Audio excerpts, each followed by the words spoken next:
para contextualizar com o que a gente vai falar. Eu vou abrir aqui a minha aula de equilíbrio e pH, um tema belíssimo e complicadíssimo, será? Será? Eu olho e acho fácil, né? Vamos ver o que vocês acham.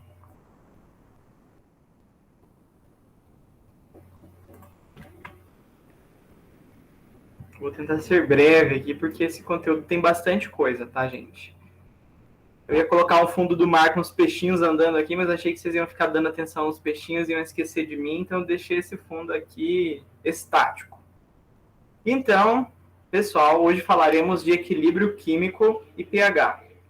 Equilíbrio químico, ele fala quando tem uma reação reversível. Ela tanto vai desse estado para esse, né, reagente vira produto, como o produto vira reagente. É estranho falar o produto vira reagente, né, porque no caso, se ele está indo desse lado para esse, ele seria o reagente. Então, enfim, a reação vai para os dois lados. E também vamos falar de pH, porque são assuntos que se coincidem demais, então dá para separá-los, mas eles têm muita coincidência. Então a gente vai falar de pH também, que é o potencial hidrogeniônico, ou seja, quanto de H+, isso é, um hidrogênio iônico, nós temos em solução.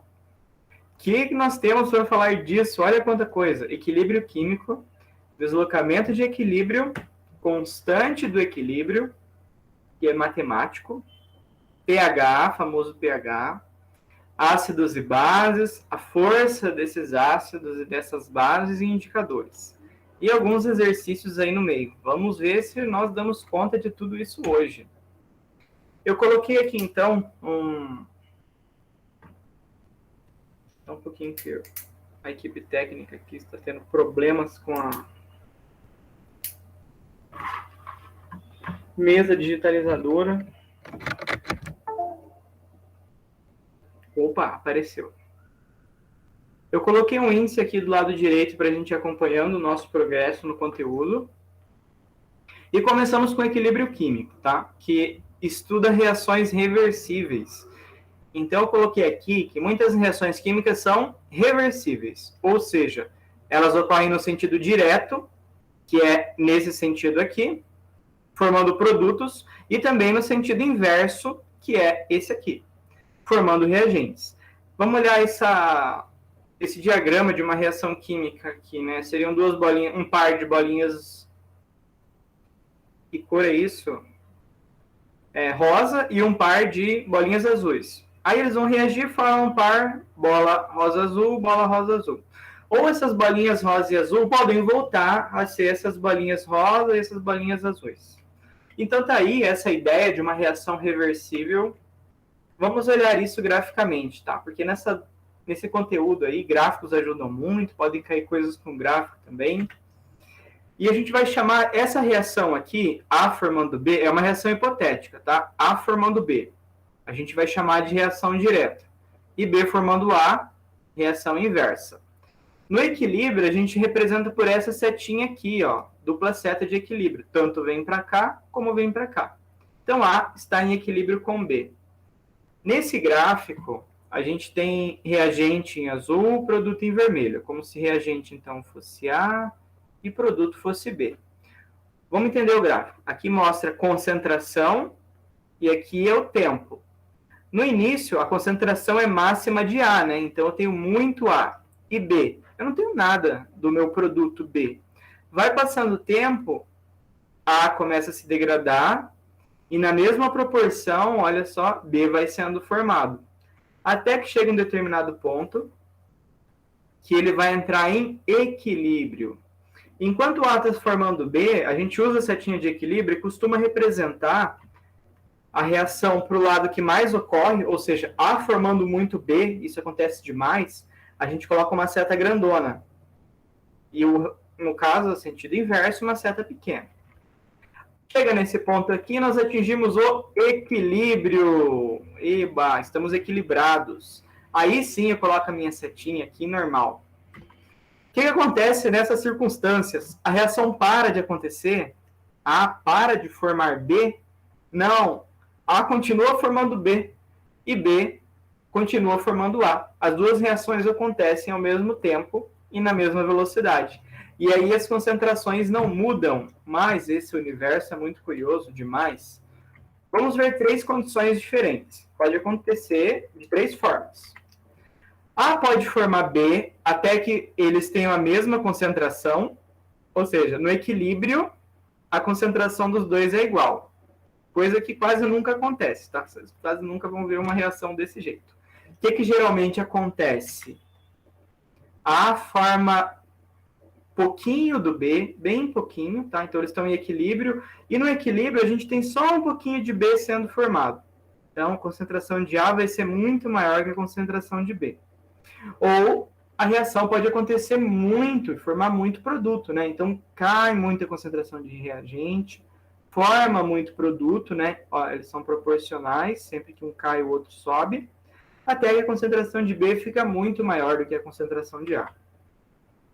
Um exemplo dessa reação aqui são as estalactites e estalagmites, né? Vocês já viram que ela cai assim, e embaixo aqui sobre outra, né? Então aqui a gente tem o teto da caverna, aqui a gente tem o chão da caverna.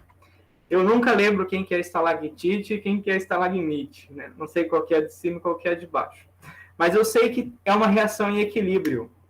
Aquela molécula da rocha, ela está no estado sólido. Vez ou outra, ela vai para o estado líquido, né? Conforme desce a gotinha de água, ela sai do estado rocha, solubiliza na água e cai.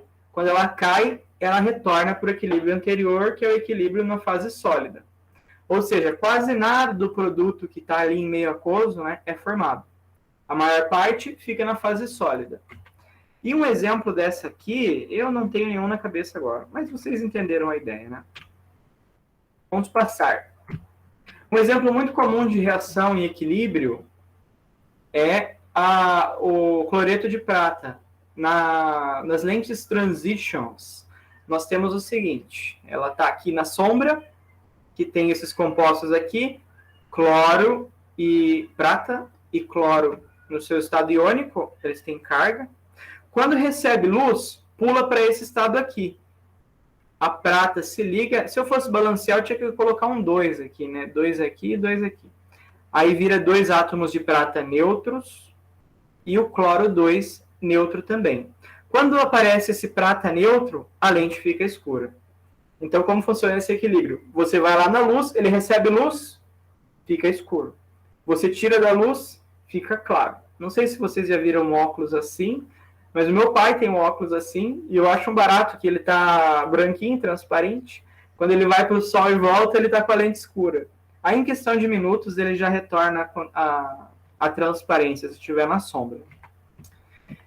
Então, o que acontece com esse deslocamento de equilíbrio? Nós temos perturbações externas. A gente vai ter uma reação em equilíbrio, tanto vai do produto para o reagente, como do reagente para o produto, até que alguma coisa externa perturbe. Quando perturba, a gente pode ter uma variação nesse equilíbrio. Então, a gente muda a concentração dos reagentes e produtos. Olha só, porque o sistema está sendo perturbado. O que gosta de perturbar o sistema? Ele é perturbado quando a gente muda a concentração de um dos produtos ou reagentes, quando a gente muda a temperatura ou quando a gente muda a pressão. Vou contar um caso aqui para vocês. Eu lembro um experimento que eu estava fazendo no laboratório e ele tinha que estar a 25 graus. Não podia mudar a temperatura, tinha que ser essa. E era uma cubetinha, assim, um material de vidro, e ele ficava dentro de um recipiente que circulava água em volta. Eu não via água circulando dentro dele, né? Ele circulava por canos. Mas mantinha a temperatura 25. E eu estava olhando para o computador, que recolhia os dados da minha amostra, e ela mostrava, a minha amostra, ela dava um gráfico, assim, ó, uma coisa mais ou menos assim. E assim ela deveria ficar, desta forma.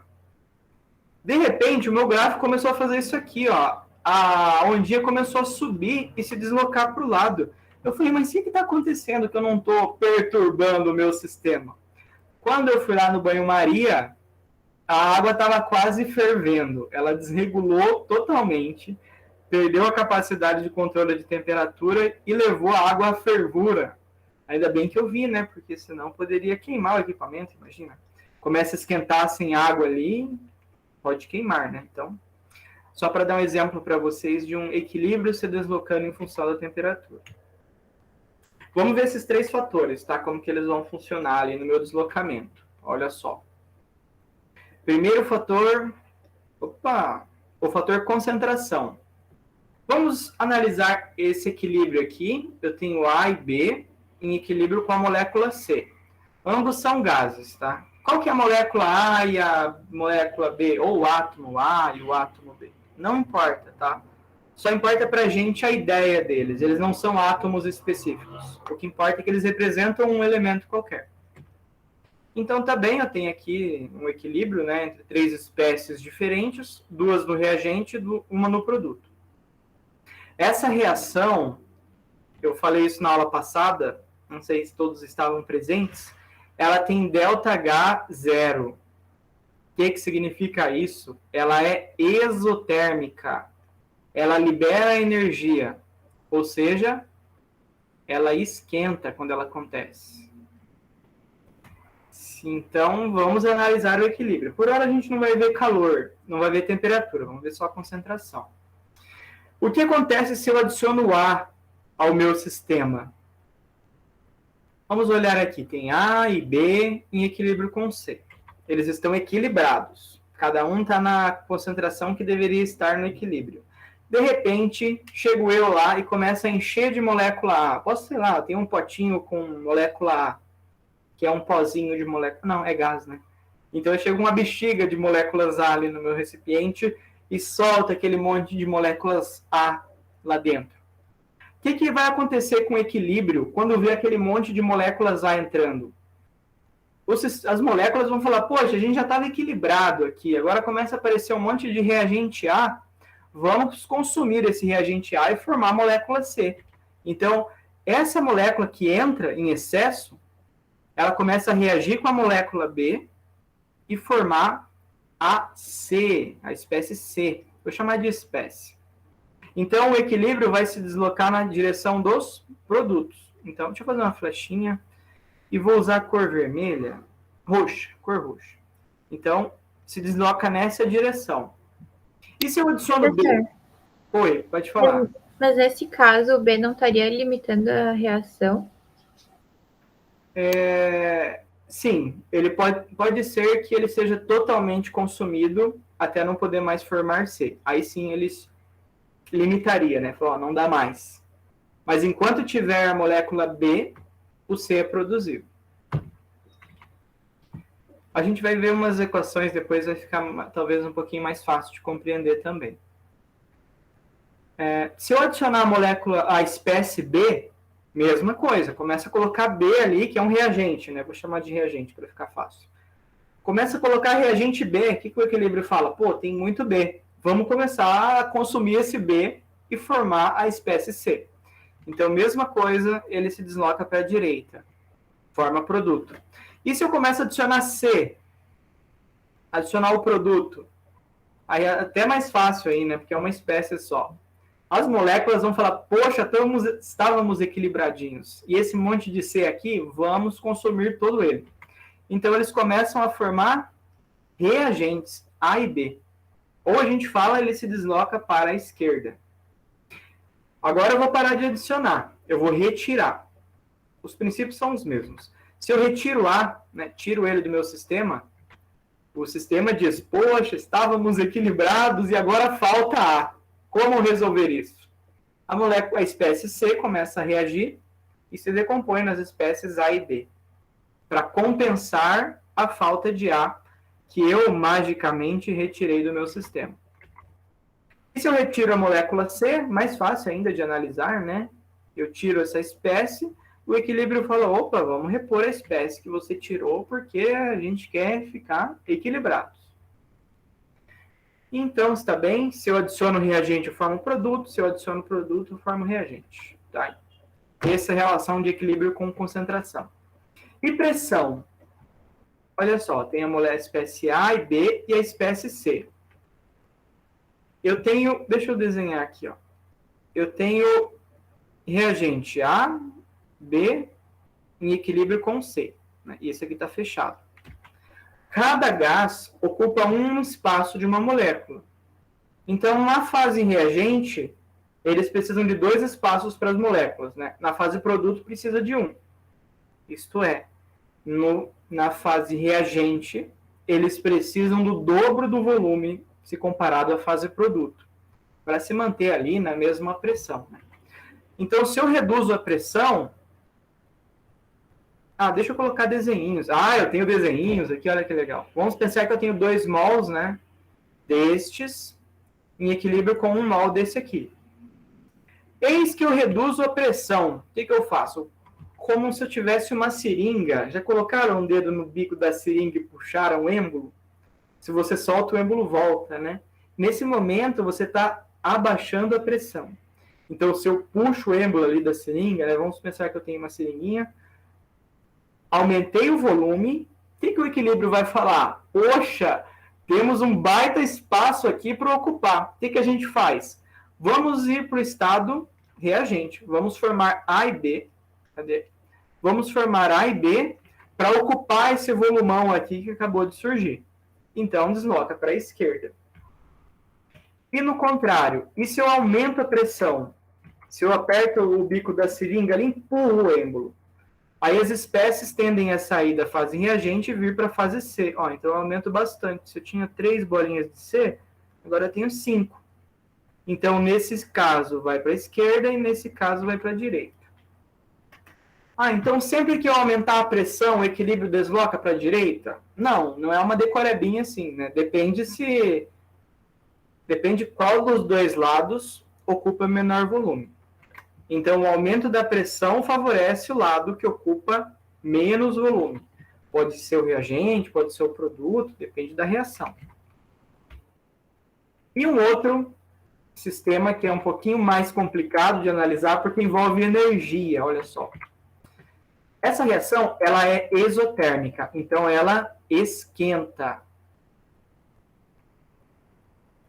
Se eu esquento o meu sistema, ele desloca para a fase reagente. E se eu esfrio, ele desloca para a fase produto. Reagente para a fase produto. Mas como é que eu analiso isso, né? Inclusive o Enem deu uma questão assim. É o seguinte. Se eu digo que a reação é exotérmica, eu estou considerando que nesse sentido, né, ela esquentaria o meu sistema. Então, vamos analisar. Eu posso colocar isso aqui mais calor. Aí, vai ficar até mais fácil de analisar. Então, se ela esquenta, porque ela está liberando calor para o meu sistema. Se eu vou no meu sistema e esquento ele, poxa, a gente já está liberando calor aqui, você vem com mais calor para cima da gente? Não, a gente quer equilíbrio. Então, ele vai para o lado que esfria, para compensar o calor que eu adicionei no meu sistema. E o contrário, se eu esfrio o sistema, coloco ele num baldinho de gelo, ele diz, poxa, a gente estava equilibrado, né? Cadê o calor daqui? Vamos produzir calor. E aí começa a formar produto, vai para o lado direito e calor é liberado. Então, se eu esfrio, tende a ir para o lado exotérmico, né? Lembrando de exo, fora, né? Liberar calor. E o lado que libera calor é esse. E aí acaba formando C. E o contrário, se eu aqueço o meu sistema, ele vai falar, poxa, já estava quente, já estávamos liberando o calor que precisava. Você vem jogar mais calor? Vamos ir para o lado endotérmico. Vai formar A e B para absorver o calor. E olha que coisa maluca, né? A reação muda de um lado para o outro porque você coloca ou tira calor do sistema. Então, isso é um negócio muito louco. Agora já vamos lá. Exercício do Enem. A hipóxia, ou mal das alturas, consiste na diminuição de gás oxigênio no sangue arterial do organismo. Olha só, não pode faltar oxigênio. Por essa razão, muitos atletas apresentam mal-estar. O que é o mal-estar? Dor de cabeça, tontura, falta de ar, quando eles praticam atividade física em altitudes elevadas. Devem conhecer a discussão dos jogadores de futebol que vão para um país mais elevado, né? Sofrem com falta de ar porque não conseguem captar tanto oxigênio pela falta de adaptação. Então, nessas condições, ocorre diminuição na concentração de hemoglobina oxigenada. Olha aqui quem é a hemoglobina oxigenada. A hemoglobina com O2. Em equilíbrio no sangue, tá? Conforme a relação abaixo. Então, a gente tem a hemoglobina, ela vai encontrar oxigênio e forma hemoglobina oxigenada. A alteração na concentração de hemoglobina oxigenada, essa espécie aqui, ocorre por causa aí tem 3 aqui, né? Elevação da pressão arterial, aumento da temperatura do corpo, redução na temperatura do ambiente, queda na pressão parcial de oxigênio e diminuição da quantidade de hemácias. Se eu não tivesse feito graduação, mestrado e doutorado em química, eu ia chutar AC. Eu ia aqui, ó, tá, C. Por quê? Eu sei que quanto mais aumenta, mais frio fica. E tá errado. A resposta não é essa. Não importa que tá frio. Não é a letra C. Cadê a minha calculadora? Então, minha caneta. A resposta correta é a letra D. Porque a gente está estudando equilíbrio. Conforme a gente aumenta, o ar fica mais rarefeito, ou seja, diminui a concentração de oxigênio. Se diminui a concentração de oxigênio, o equilíbrio desloca-se para a esquerda. Então, não vai formar hemoglobina oxigenada pela falta de oxigênio. Tá, aí nem tão difícil essa, né? Eu achei uma questão até que simples. Embora, no meu vacilo ali, eu poderia chutar a C de forma errada. Mas é uma questão de equilíbrio por falta de oxigênio. Vimos equilíbrio químico e deslocamento de equilíbrio. Então, 2 coisas que eu gosto, acho que até que é simples, né, para a gente entender. Agora vamos ver as constantes de equilíbrio. Nas constantes de equilíbrio, a gente usa a concentração em mol por litro, tá bem? Como que é essa fórmula mirabolante aqui? Deixa eu tomar uma aguinha. A gente diz que a constante de equilíbrio, que é representado por esse K maiúsculo, é igual a concentração em mol por litro dos produtos dividido pela concentração em mol por litro dos reagentes. Tudo multiplicado, tá bem? Vamos ver um exemplo aqui, ó. Nós temos esta reação. 2 mols desse ácido iodídrico, não sei se eu falei errado, 2 mols de HI, eles estão em equilíbrio com o gás H2 e o gás E2, né? A equação está balanceada. E tem um 2 aqui, ó, muito importante, hein? Vocês vão ver por que era importante. Olha aqui a equação de constante de equilíbrio. Uma coisa, para quem está no primeiro e no segundo ano, esse é um assunto visto no final do segundo ano, tá? Então, não sei se a maioria já viu. Mas quem está no terceirão aí, se não teve muito enrolamento aí com as questões de pandemia, acabou vendo esse conteúdo ali no finalzinho. E como que é a fórmula? Como que nossa fórmula fica, né? Ela ficaria assim. Constante de equilíbrio é igual. Quem são os produtos? Esses caras aqui, ó. Esses são os produtos. E esse aqui é o reagente. Então, fica assim. Concentração em mol por litro de H2 vezes I2 dividido por... Aqui é vezes, tá? A gente multiplica as concentrações entre si. Não é mais ou qualquer outro símbolo. Tem que ser vezes. Dividido por... Eu não tenho 2 moléculas de HI aqui na minha equação balanceada, então fica assim, ó. HI vezes a concentração de HI. Esse símbolo aqui, o colchetes, ele representa mol por litro. Tá? Tem que estar nessa condição. Concentração em mol por litro. Então, o colchetes ele é só uma representação simbólica de mol por litro. Se você quiser colocar parênteses e o resultado numérico dá o que você precisa, tudo bem. Mas por uma questão simbólica a gente usa colchetes, tá? Por representar mol litro.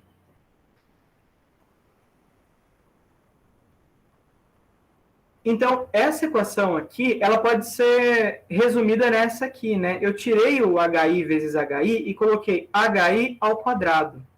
E se eu fizer 2 vezes 2, é a mesma coisa que eu fazer 2 ao quadrado. Ou 3 vezes... Não, é 5 vezes 5 vezes 5. Eu fiz esse aqui, né? 5 vezes 5 vezes 5. É a mesma coisa que 5 ao cubo. Então, a gente sintetiza isso. Ó. Então, a gente pega esse coeficiente estequiométrico aqui. Deixa eu colocar ele em marca-texto. Cadê o meu marca-texto? Então, esse 2 aqui é esse elevado ao quadrado aqui embaixo. Certo? Ah, professor, mas e se eu escrever... Pera lá, deixa eu mudar aqui. E se eu escrever assim? Kc, constante de equilíbrio. O C representa a concentração, tá? O K de constante de equilíbrio. H2 vezes a concentração em mol por litro de... Ah, não. Vezes não. Mais. A concentração em mol por litro de 2 dividido por HI vezes 2. Vai estar errado? Vai estar errado. Você tem que fazer tudo multiplicado. Mas por quê? Porque sim. Deus quis, tá? Deus quis que fosse assim. Você tem que multiplicar as concentrações em mol por litro e vai dar sempre um valor constante, gente. Que coisa doida. Olha só que coisa maluca. Vamos ver um exemplo aqui. Eu tenho essa reação, tá? H2 mais I2 formando 2HI. Notem que eu coloquei o HI no final, tá? Eu posso escolher colocar ele na frente ou no final. Só vai mudar o valor de Kc daí. Aqui está a equação de Kc. Ela fica assim, ó. HI ao quadrado dividido por H2 vezes I2. O que do HI? Concentração em mol por litro. Então, se eu tiver um experimento 1, vamos falar que lá no equilíbrio aparece 0,021 de H2, 0,021 de I2 e HI aparece 0,154. Eu resolvo a equação e dá 54. Vou mudar a concentração. Quando estavam estudando isso, falaram isso mesmo, né? Vou mudar a concentração aqui para ver o que acontece. Vou fazer um outro experimento. Vou dobrar a concentração desses dois aqui. Deixa eu fazer um X aqui. Vou dobrar e ver o que acontece com essa aqui. Essa aqui também segue uma mesma proporção, de modo que dê 54.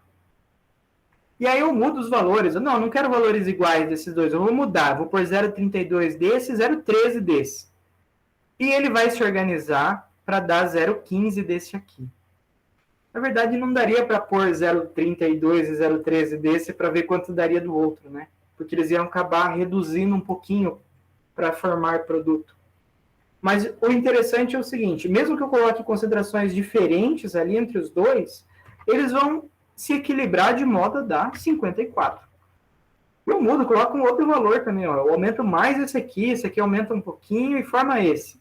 E dá 54.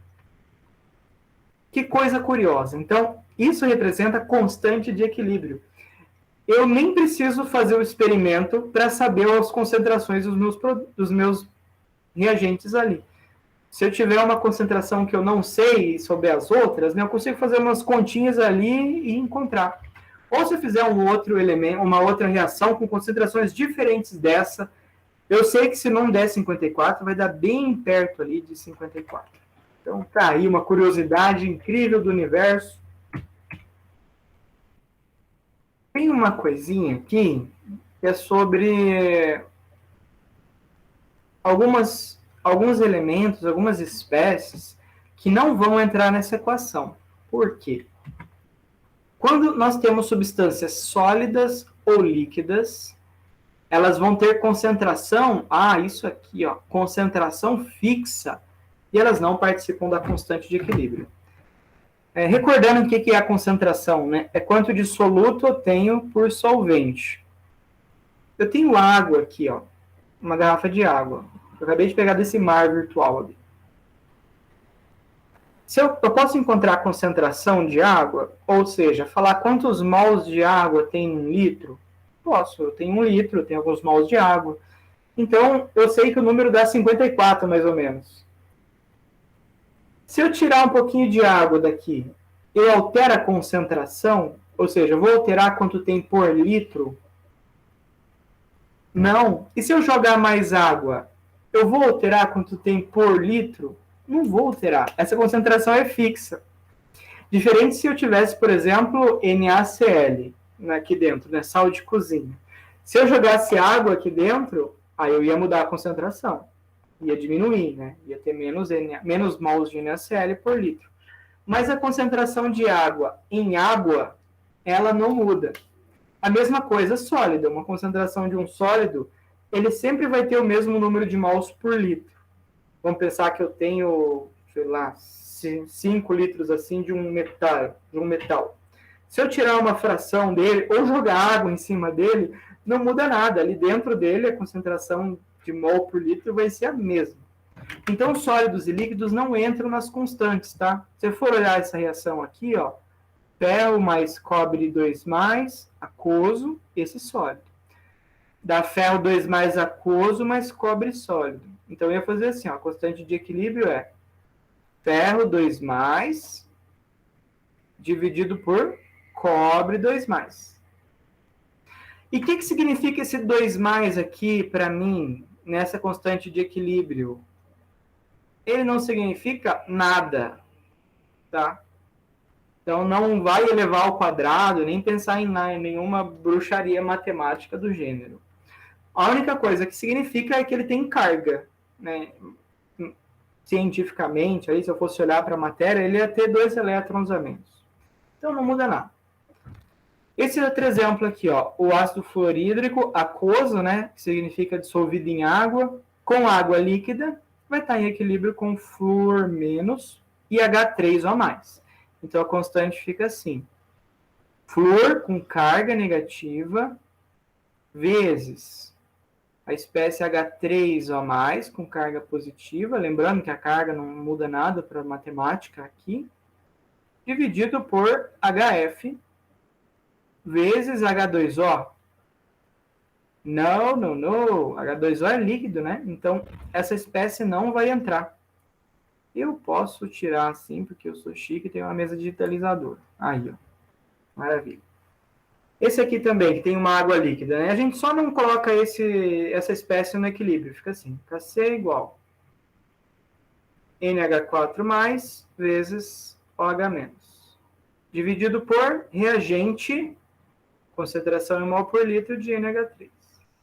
Maravilha. Tá aí. Então, um detalhe da constante de equilíbrio. Continuando, vamos entrar no assunto principal. pH. pH, não sei se todos já viram, que é o famoso potencial hidrogênio-iônico, ou seja, é hidrogênio iônico.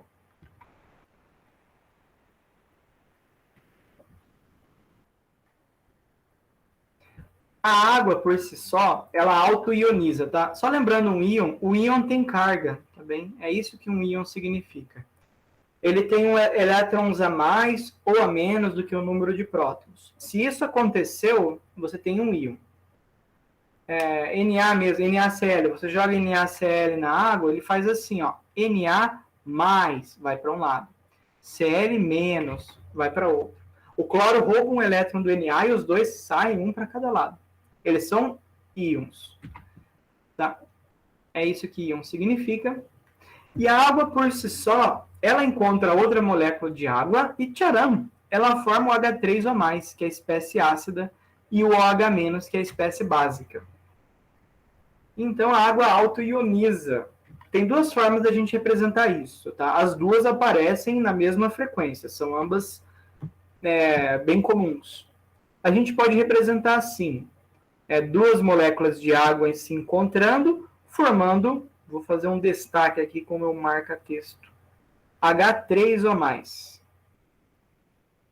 Ou a gente pode mais o H-, né? A forma básica. Essa é uma expressão detalhada.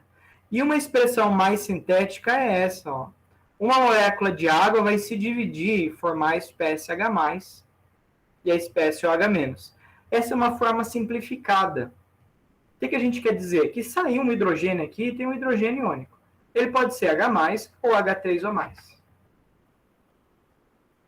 Qual das duas... Ah, só um pouquinho, deixa eu ver essa questão aqui. Como que você resolve essa equação aqui? No Enem não tem pedido para resolver esse tipo de equação, tá bem? Então, a princípio, você não vai ter que resolver, a não ser que ele mude muito o padrão e resolva colocar um aí. Mas eu não vi nenhuma questão que você tem que destrinchar ela no número ali.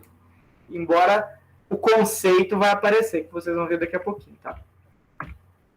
Voltando aqui, então, para as formas H+, e H3 ou mais, elas podem ser representadas de duas formas. Qual das duas está mais correta?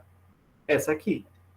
Ela, na natureza, ela existe, H3 ou mais, aqui é isso aqui, ó. Um oxigênio, aqui é O, e 3 hidrogênios em volta.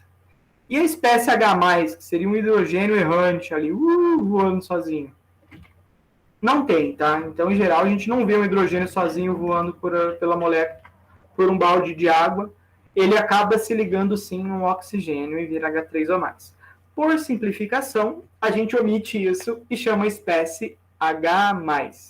Por quê? Porque a gente quis, tá? Então, a gente pode chamar de H3 ou mais, que é o mais certo, ou H+, que está certinho também. Não chega a ser tão errado, porém, a gente usa. E a água, ela também é um equilíbrio e ela também tem uma constante de equilíbrio. Claro, né? Todo equilíbrio tem a sua constante. Então, a gente pode representar a constante de equilíbrio da água de duas formas. Eu posso usar a forma detalhada, né? Ó, 2 moléculas de água, forma H3 ou mais. Deixa eu fazer aquele destaque. Eu sei que vocês estão ansiosos aí por um destaque. Devem estar assim, nossa, eu queria tanto um destaque. Tá aí, ó, um destaque. A gente pode usar a forma H3 ou mais, ou a gente pode usar a forma H+. Ah, então, a constante de equilíbrio, lembram? É produtos dividido por reagentes. Quem são os produtos? Esses daqui.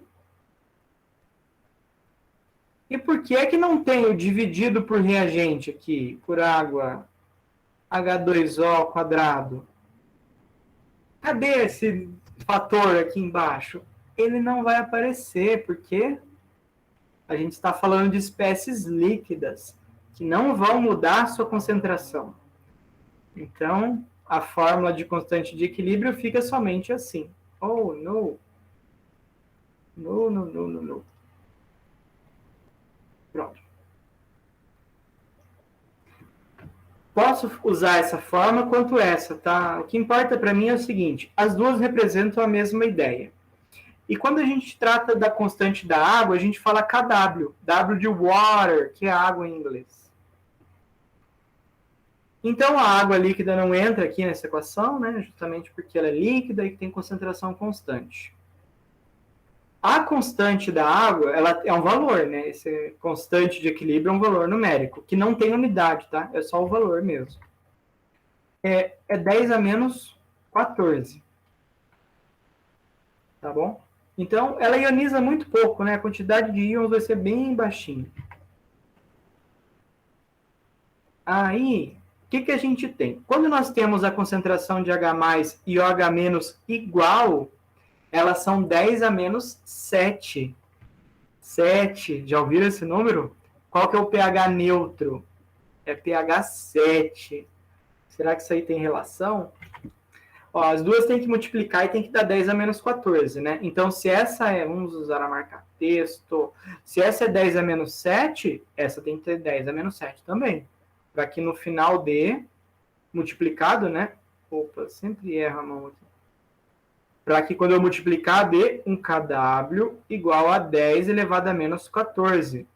Lembrando, se eu multiplicar duas bases 10, eu só somo o expoente, né? Então dá 10 a menos 14. Tá, vamos olhar isso. E se eu usar esse aqui com... Oh, se tivesse a concentração de H+, 10 a menos 3, essa tem que ser 10 a menos 11. E se essa for 10 a menos 13, H+ for 10 a menos 13, né? Essa tem que ser 10 a menos 1. Por quê? Dessa forma, eu sempre vou ter um KW... Opa, vamos arrumar aqui. Um kW igual a 10 a menos 14. E aqui também, ó, 10 a menos 13 vezes 10 a menos 1. kW, 10 a menos 14. Então, uma espécie está dependente da outra. Se aparece muito de uma, tem pouco da outra. Nesse sistema aqui, onde nós temos concentrações iguais de ácido e base, né? H+, e OH-, esse é o ácido e essa é a base. Eles estão no meio neutro. A concentração dos dois é igual. Nessa condição, eu tenho pH ácido, H+, ácido prevalecendo, né? E nessa concentração eu tenho muita base. Então, eu tenho pH básico. Muito OH no meu sistema e pouco H+. Uma pergunta que eu me fazia, mas por que o pH tem um fator só para ele, né? Porque o pH, ele vai falar a concentração de H+. É esse cara aqui. Vou fazer flechinha. Ele vai falar a concentração desse. Mas tem muita espécie no mundo. Tem espécie Na+, tem espécie L-, tem a espécie K+. Por que escolheram um fator só para o H? E eu me questionava sobre isso.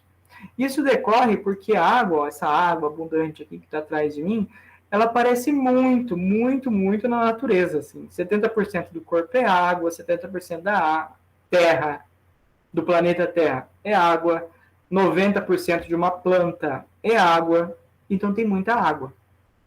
E o equilíbrio das moléculas é muito afetado pela presença dessas duas espécies aí, H+, e OH-. Por isso ele tem esse pH, né, que é uma... Essa é a forma, pH é menos log de H+. Por isso que a gente tem uma equação só para o H, porque ele é muito importante. Então, vocês vão ter que fazer umas continhas em base 10 e logaritmo agora. Você fala, socorro. Oh my God, já pensou você tendo que fazer? Já é difícil fazer conta à mão, vai ter que fazer log. Nem sei se todos viram log, eu acho que sim, né? Logaritmo. Mas vocês não vão ter que fazer logaritmo, tá? O que vocês têm que saber? Logaritmo, ele vai definir quão pequeno é um número, olha só. pH, ele é menos log da concentração de H+. Se eu tiver essa concentração aqui, ó, eu tenho 3 casas decimais. Eu posso escrever assim, ó, H+ é igual a 10 elevado a menos 3. Deixa eu fazer 1. Esse 1 aqui eu gosto dele. 1 vezes 10 elevado a menos 3 mol por litro. Então, qual é o meu pH? É 3. Se eu fizer menos log de 10 elevado a 3, ou desse número aqui, dá exatamente 3. Eu tenho aqui uma super calculadora. Deixa eu mostrar aqui para vocês. Estou aqui com a minha calculadora. Está aparecendo ali o zero. Se eu fizer menos log de 0, eu vou escrever 1 vezes 10 a menos 3. Cadê? 1 vezes 10 é menos 3. Olha embaixo, 0.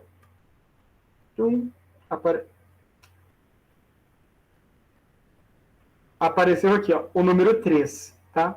Então, o log ele vai me falar quão pequeno o número é. Então, eu só olhar a base 10 que eu sei mais ou menos o pH. Então... aqui tem um outro exemplo que eu tinha dado. Vamos ver esse exemplo aqui. Ó. Esse aqui é pH 3, né? A gente tinha visto. Esse aqui, ele tem 4 casas decimais até o primeiro algarismo significativo. Eu poderia escrever assim, ó, H+ é igual a 2,1 vezes 10 a menos 1, 2, 3, 4. pH, mais ou menos, esse símbolo aqui, ó, é aproximadamente 4, tá? Que é o número de casas decimais. Vamos fazer aquele destaque. De onde veio esse 4? Né? Daqui, daqui ou daqui. Então, vai dar 4 certinho? Não, vai dar bem pertinho ali, tá bom? Então, a gente pode ver quão pequeno é um número e a gente já sabe mais ou menos o pH dele. Se quero somar... Ah, existe o pOH também, gente, que é olhar a concentração de OH-. Só que eu não vi esse pOH caindo ainda. Ainda bem, tá? O Enem tá se restringindo a falar da espécie H+. Se ele quisesse falar da espécie OH-, ele podia usar o mesmo raciocínio e falar que pOH é menos log da concentração desse OH aqui. Aí já ia ser mais uma sequência de raciocínios que a gente até hoje não precisou fazer para Enem, tá? Então eu vou pular isso aqui.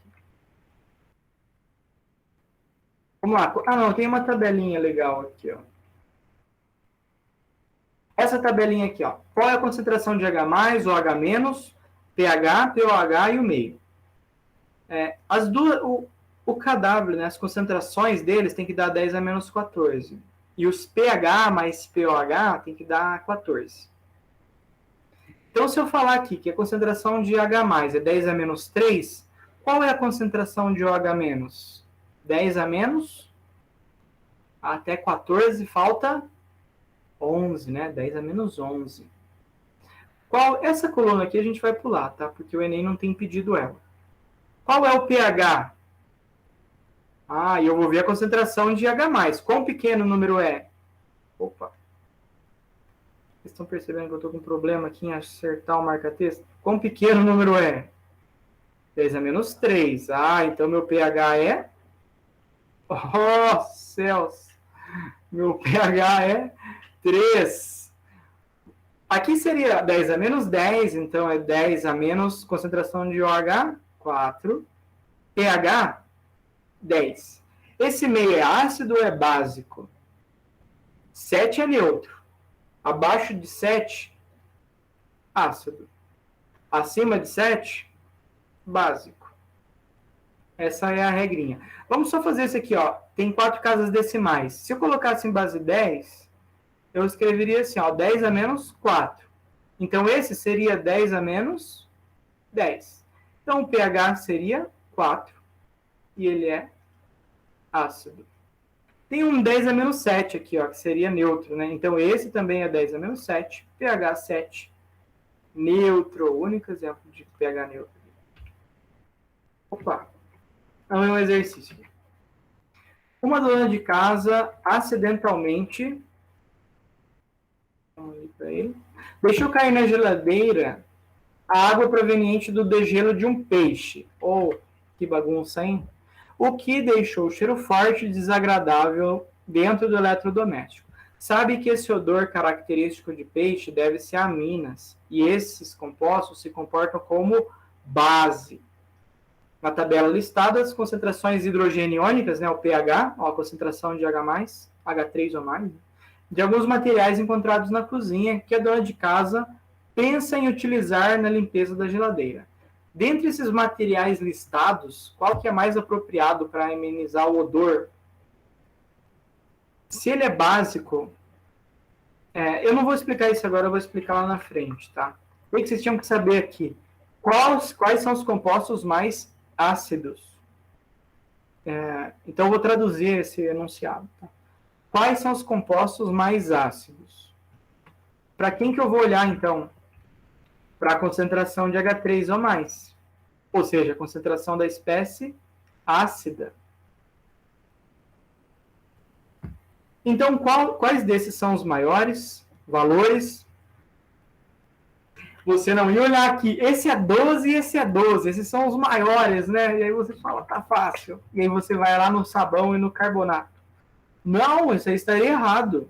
Porque 10 a menos 12, ou seja, vão ter 11 zeros até aparecer o primeiro número. Muito pequeno. O correto é o 10 a menos 2 e o 10 a menos 3. Porque vai ser 0,01 mol por litro. E esse, 0,001 mol por litro. Então, são os menores valores, né, daqui dentro. E a concentração de hidrogênio vem em números geralmente pequenos mesmo, tá? Não tem números acima de 1, não. Então, é suco de limão e vinagre. Suco de limão e vinagre, letra C. Tá fácil, né? Ou se você conhecesse essa receitinha aí de casa, porque eu já conhecia ela antes dessa questão. Vamos ver um outro aqui. Esse aqui é uma beleza, hein? Um pesquisador percebe que o rótulo de um dos vidros em que guarda um concentrado de enzimas digestivas está ilegível. Nossa, ele tem enzimas digestivas no laboratório, gente. Ele não sabe qual enzima o vidro contém. Por quê? Apagou o rótulo. Eu vi isso aí acontecer de monte no laboratório. Deixava lá na geladeira, umedecia o papelzinho, você perdia o que estava escrito, não sabia o que era. Um terror. Ele não sabe qual enzima o vidro contém, mas desconfia que seja a protease gástrica, que age no estômago digerindo proteínas. Olha só que coisa legal. Sabendo que a digestão no estômago é ácida e no intestino é básica. Opa, peraí então. No estômago ela é ácida. Deixa eu pôr em verde aqui. E no intestino ela é básica.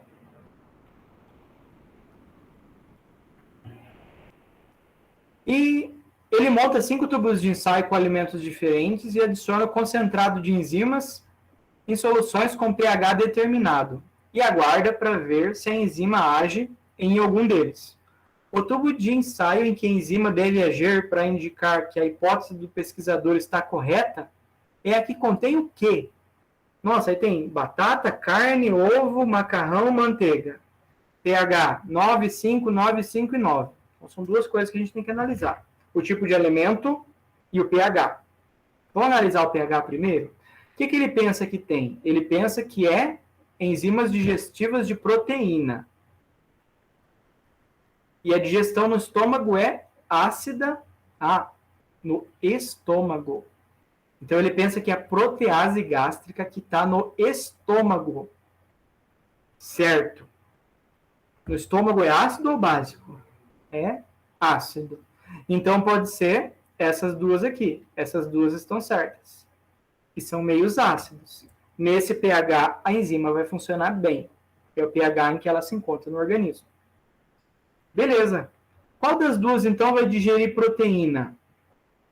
A B ou a D? O que é proteína? Pedaço de carne ou macarrão? Carne. Carne. Letra B. Proteína, carne. Então, a letra B está correta. E letra C, macarrão, é carboidrato. Né? Isso aí. Então, olha só, sem matemática aí, né? Só um pouquinho de pH, então uma questão até que simples. Vamos lá, ácido e base. Vamos ver quanto tempo eu tenho. Talvez dê para chegar mais nessa parte aqui, que já fecha um tanto bom. E o indicador é uma questão mais relevante, talvez a gente pode ficar sem ele. Seguinte, eu disse que ia falar para vocês essa parte aqui. Ó. Quando um ácido reage com uma base, ele forma um sal e uma água. Vamos ver exemplos. Ó. HCl mais NaOH, a mais famosa, forma NaCl e água. Ou ácido sulfúrico mais hidróxido de cálcio forma sulfato de cálcio mais água. Todos esses aqui que eu coloquei, ó, são ácidos que reagem com bases. Ó, todos têm H para ser liberado. Esses daqui têm OH. Todos têm OH para ser liberado. Eles vão formar sais. Tá, mas o que classifica um sal que cada um é de um jeito? Realmente, cada um é de um jeito. O que importa é que ele veio de uma reação de ácido com base. O que virá ali é sal. É assim que a gente chama sal, tá? Uma definição bem genérica. E água. Todos formam água. Só uma questãozinha aqui, ó. Tem alguns que são fortes e alguns que são fracos. Vocês verem aqui, é uma setinha única, né? Aqui é uma setinha em equilíbrio. Ou seja, todo ácido e base forma isso aqui. Aqui nesse caso, que é o ácido fluorídrico e essa base aqui, só um pouquinho vai formar de produto. Forma pouco produto. Aqui forma tudo, forma produto. Eles são fortes. Aqui uns exemplos de ionização. HCl forma H+, e Cl-. Então, são exemplos de A, ou NaOH forma Na+, mais OH-. E bases fracas, né, que tem setinha de equilíbrio. O conceito não muda nada, só muda a setinha, né? Então, essa espécie aqui, ela vai liberar só uma parcela do H+ dela. Essa espécie aqui, o hidróxido de magnésio, vai liberar só uma parcela desse OH. É isso que diz. Agora vamos ver deslocamento de equilíbrio. Nesse sistema ácido-base. olha só, vamos juntar tudo num baldão só, né? Vocês veem que as coisas vão se misturando aqui nesse conteúdo. Eu tenho essa seguinte reação. HA é um ácido, tá? Ele forma a espécie A- e a espécie H+. O que vai acontecer no meu sistema se eu adicionar ácido nele? Ou seja, ácido libera H+. Então eu vou abaixar o pH. Olha a animação fantástica que eu criei aqui. Ó. Vou jogar H+ no sistema. Aumentou a concentração de produto. O que o sistema fala? Pô, a gente estava em equilíbrio. Começa a encher de H+ aqui. Vamos para o lado de lá. Essa concentração aumenta e essa diminui. Eu diminuo a concentração desse cara aqui, que não tinha nada a ver com a história, porque apareceu H+ no meu sistema. Olha como a coisa do equilíbrio é interessante, tá? E se eu adiciono o H-, que é base? Aí eu vou encher de OH-, eu aumento essa espécie, o equilíbrio fala, opa, tá cheio de OH- aqui, vamos deslocar o equilíbrio para lá. Essa espécie aparece e essa diminui. Essa aqui é xarope, hein? Se eu adiciono OH nesse sistema aqui, o que vai acontecer nesse sistema? E aí você olha aqui, olha aqui, olha aqui e não vê OH. Você fala, ué, mas não tem espécie OH aí. O que ela vai fazer nesse sistema? O que ela vai fazer nesse sistema? Ela vai reagir com essa espécie aqui e vai neutralizar para formar água. Quando um ácido vê uma base, eles reagem e formam água. Então a água vai ser produzida, vou reduzir H+ do meu sistema. O que o equilíbrio vai falar? Poxa, estava legal de H+ aqui, reduziu, vamos produzir H+. E aí o equilíbrio se desloca para o lado de lá. O que acontece? Essa concentração de reagente diminui, essa aumenta, e é claro, né, deveria mostrar um aumentozinho pequeno aqui do H+, né, vai formar um pouquinho do H+, apesar de eu ter tirado bastante. Só não representei, mas vocês entenderam o conceito, né? Aqui uma bela questão. Olha lá. Os refrigerantes têm se tornado cada vez mais alvo de políticas públicas de saúde. Os refrigerantes de cola, né, apresentam ácido fosfórico, olha um ácido, substância prejudicial à fixação do cálcio, o mineral que é o principal componente da matriz dos dentes. A cárie é um processo dinâmico de desequilíbrio do processo de desmineralização dentária. Olha, a gente perde mineral no dente. A perda de minerais em razão da acidez. Olha, a gente joga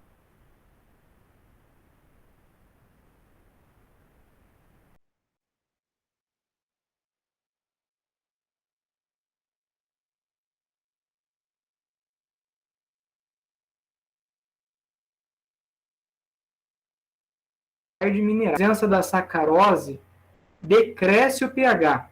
Opa, ponto importante esse, hein? Decresce o pH do biofilme, né? Então, reduz o pH. Eu não vou pôr a flechinha. Aumenta a concentração de H+, né? É isso que importa. Provocando a desmineralização do esmalte. Os mecanismos de defesa da saliva, eles levam de 20 a 30 minutos para normalizar o nível de pH. Olha, então se vocês estão tomando Coca-Cola aí no intervalo, olha o que está acontecendo. 20 a 30 minutos para o pH voltar ao normal. Remineralizando o dente. A equação química baixa apresenta esse processo, né? Então, aqui está o mineral, né? Que é o hidroxiapatita, vira cálcio aquoso, ó, ele está sólido no dente, tá? Vira cálcio aquoso, esse fosfato aquoso e OH aquoso. Então, vai tudo para a água. Aquoso dissolveu-se em água. Vai para o estômago, né? Você acaba engolindo isso. Então, o processo de desmineralização ocorre por quê? Devido ao aumento da concentração de OH, H+, OH, H+, cálcio, que reage com cálcio, que reage com OH, e desloca o equilíbrio para um dos lados. Então, ele deu 3 informações. Aumenta a concentração ou de H+, ou de OH-, e o equilíbrio vai para o lado esquerdo ou para o lado direito. E reage com um ou reage com o outro. O que eu acharia mais fácil analisar? A seta. Não vai desmineralizar o dente? Então, vai vir nessa direção. Então, o que eu vou fazer? Desloco o equilíbrio para a direita. Tá certo? Tá certo? Errado, errado, errado. Aí, deixei 2 só. Quem que está aumentando aqui no meu sistema? Não está falando que o aumento da acidez desmineraliza? Então, o ácido é espécie H+. Essa aqui está certa. Essa está errada. Letra B. Mas é muito fácil, né? Vocês acharam fácil também? Fácil demais, gente. 10 no Enem. E aí, 9h15. Já deu tempo. Ficou um pedacinho da aula que não deu para apresentar. Era muito conteúdo. Quem sabe a gente fala na próxima. Certo, gente? Valeu, então. Parabéns aí por investirem o tempo de vocês nesta... Que dia hoje da semana? Quarta-feira à noite. Valeu, obrigado. Valeu, gente. Só um recadinho rapidinho, Bruno. Lembrem que vocês têm que assinar a presença, porque a prof. Vanessa vai corrigir as redações de quem estava em aula. Então, é importante que vocês assinem, tá, pessoal? Isso aí, obrigada. Certo. E tem um macetinho também, tá, gente? A hora que vocês dormirem, as coisas vão assimilando na cabeça de vocês, tá? Então, fiquem confiantes aí que amanhã as coisas vão estar mais claras. Mas tem que dar uma olhadinha de novo, viu? No material. Valeu, gente. Boa semana para vocês. E até segunda.